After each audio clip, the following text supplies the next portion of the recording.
I'm talking about the market. What? No, that actually it's emotionally draining though, because you know that you have to be able to pivot on a dime.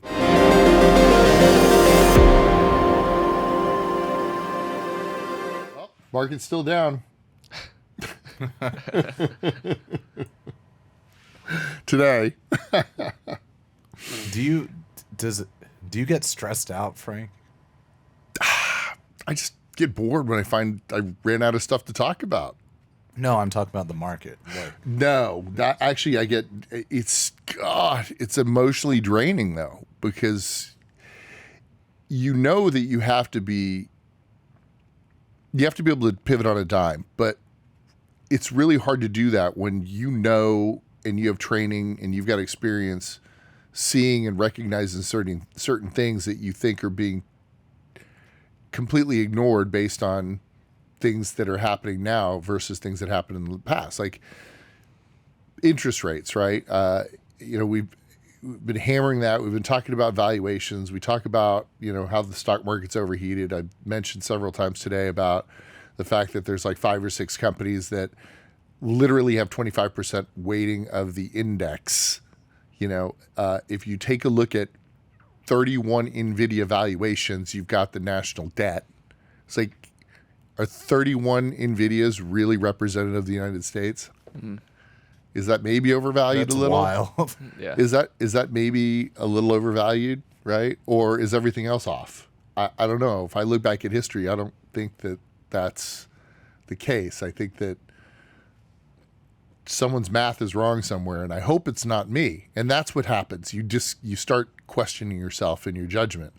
And just when you think you're wrong and you cave, that's when you're proved right. If anyone takes a look at the Fidelity Magellan Fund, there was a fund manager named Jeff Vinnick, who was brilliant, amazing, and he was like 2 years too early. And it's representative of what was happening now. It was literally he went into treasuries, and the market continued to run up with Netscape and everybody else. And by the time Fidelity finally drummed him out, the market turned, and he would have made a fortune. Now, I don't feel bad for him because he's spectacularly wealthy, and I think he owns a sports team of some sort. Yeah. So I don't feel bad for him, but I do feel bad for him because he was right, and it just ran out of time. Yeah. So that's the problem with the stock market, is it can just emotionally destroy you. The past 2 years, I've got gray hair. I didn't have gray hair before. Yeah. It's a roller coaster. Yeah. And you've got to be able to take that. And, to do my job, you have to have a high EQ.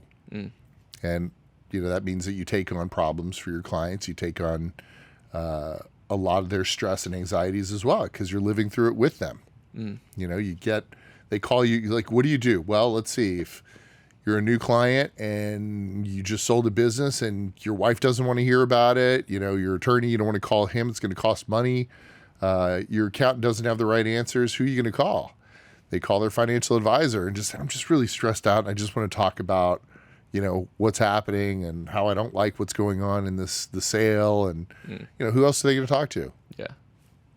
And then they need someone to hold their hand. And that's my job. Yeah.